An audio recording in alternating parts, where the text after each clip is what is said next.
Good morning, friends, and welcome to another edition of Wise World. Today's adventure keeps us in northern Arizona and our series on everything near Flagstaff, Arizona. There's just so many wonderful adventures up north, and we're looking forward to going to Wupatki National Monument today.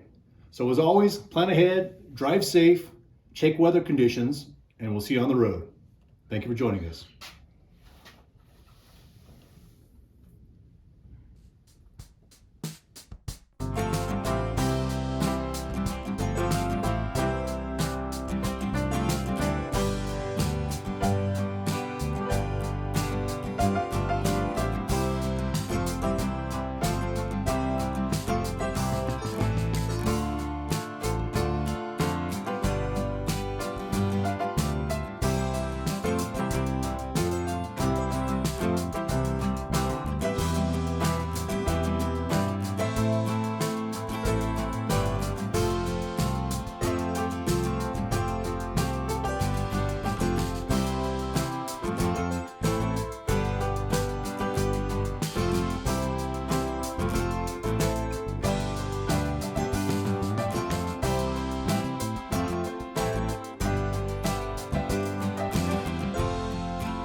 Taken from the nationalparks.org website. Wupatki National Monument is among the largest Pueblos on the Colorado Plateau. The dwelling was home to up to 100 people when Wupatki was a cultural center. For its time and place, there was no other Pueblo like Wupatki. Less than 800 years ago, it was the tallest, largest, and perhaps the richest and most influential Pueblo around, and was built in one of the lowest, warmest, and driest places on the Colorado Plateau. For a time, in the 1100s, this landscape was densely populated. The eruption of the Sunset Crater Volcano a century earlier probably played a part. Families that lost their homes to ash and lava had to move. They discovered that the cylinders blanketed lands to the north could hold moisture needed for crops. As the new agricultural community spread, small scattered homes were replaced by large pueblos, each surrounded by smaller pueblos and pit houses. Trade networks expanded, bringing exotic items like turquoise, shell jewelry, copper bells, and parrots. Wupatki flourished as a meeting place of different cultures. Then, by 1215, the people had moved on. Taken from the National Park Service, U.S. Department of Interior. By 1180, thousands of people were farming on the Wupatki landscape. By 1250, when the volcano had quieted, Pueblo stood empty. The people of Wupatki had moved on and established new homes. Many people have traversed the high deserts of the Colorado Plateau over time, but a few stayed along. Those who did adapted to the region's changing environment. Their descendants still live today, including Hopi, Zuni, and Navajo people.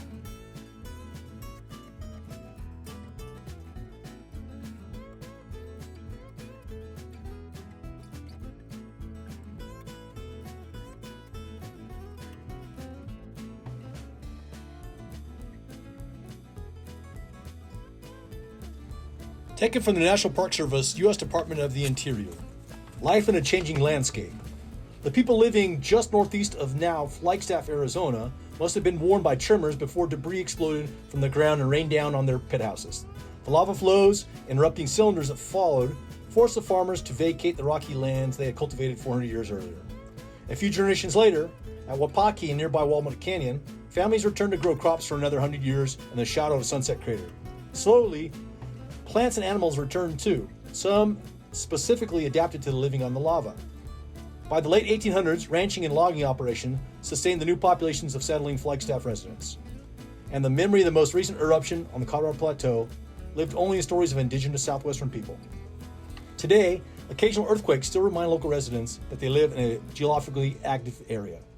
At Wupatki and Sunset Crater Volcano National Monuments, we contemplate how the environment and people changed each other. The remains of masonry pueblos, or villages, that dot the landscape of Wupatki are the most obvious evidence of the human endeavor in this expansive area. They tell of the 1100s when Puebloan people came together to build vast farming communities. Some of these villagers may have migrated from drought-stricken areas on the Colorado Plateau to join the people already living here. With the first eruption of Sunset Crater, the agricultural potential improved because of the thin layer of ash absorbed most of the moisture in the area and helped prevent erosions. That and a climate change provided rainfall during the growing season.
Thank you for joining us for another edition of Whitey's World.